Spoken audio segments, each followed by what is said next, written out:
Muito boa tarde. Good afternoon. I would like to start by thanking President Barack Obama for having accepted my invitation for a working meeting during his first visit to Portugal. Portugal is honored to welcome President Obama. The meeting we just had and the working lunch which followed enabled a fruitful exchange of viewpoints, thus highlighting the excellent political relationship between Portugal and the USA. A solid relationship grounded on a strong identity of viewpoints and the sharing of values and principles. The proximity of our relationship is also due to the role of the Portuguese and Luso-descendant community in the U.S., a community which holds on to its roots while at the same time is closely linked to his host country. A community which has produced an increasingly number of leading political personalities at the federal and state levels. Our cooperation with the USA is growing stronger and more diversified. However, there is still margin to do more, and that is why the common interest in strengthening dialogue and cooperation have been highlighted. Of course, based on the Defense and Cooperation Agreement signed in 1995 and which represents the institutional framework of our relationship. In the economic sector, there has been an increase in our recent commercial trade, as well as an increase in the Portuguese investment in the United States. However, our exports to the U.S. are still far from what they could be, considering the quality and diversification of our products and the U.S. market dimension. Also, the volume of U.S. investments in Portugal is far from what one would expect. I also had the opportunity to discuss with President Obama the current economic and financial situation in both our countries and at the global level.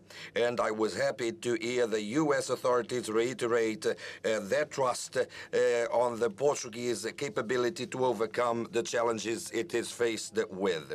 Our meeting also enabled a reflection on NATO's summit's agenda. Portugal, a founding member of the alliance and an Atlantic nation, has always defended transatlantic ties. Portugal and the United States want a reinvigorated alliance which will be capable of responding in an efficient manner to the challenges and threats transatlantic security may be faced with.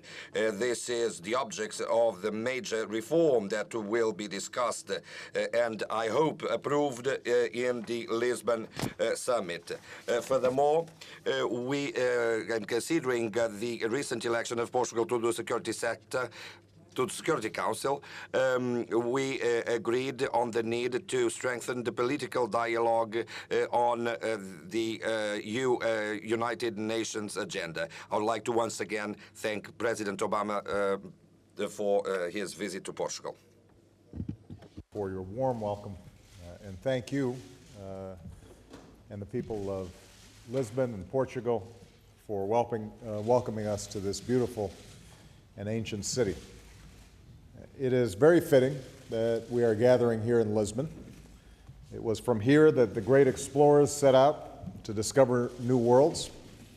It was here, a gateway of Europe, through which generations of immigrants and travelers have passed and bound our countries together. And it was here that Europeans came together to sign the landmark treaty that strengthened their union. Now we've come to Lisbon again to revitalize the NATO alliance for the 21st century and to strengthen the partnership between the United States and the European Union. Mr. President, I thank you and all the people of Portugal for everything you've done to make these summits a success. Our meeting was also an opportunity to reaffirm the strong partnership between the United States and Portugal. President Cavaco Silva is commander of Portugal's armed forces and will be representing Portugal at the NATO summit.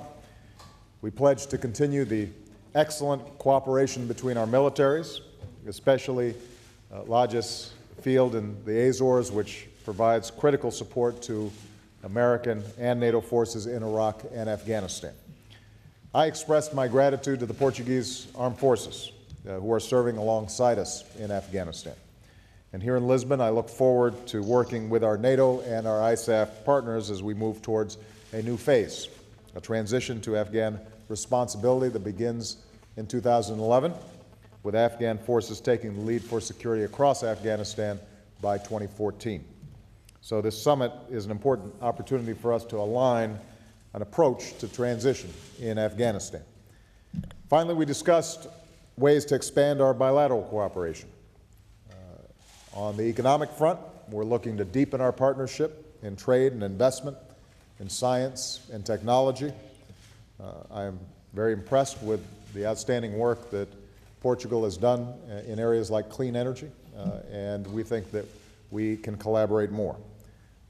On the security front, Portugal's upcoming seat at the UN Security Council will be an opportunity to advance peace and security that both our nations seek around the world. So, Mr. President, I want to thank you and the Portuguese people for your hospitality.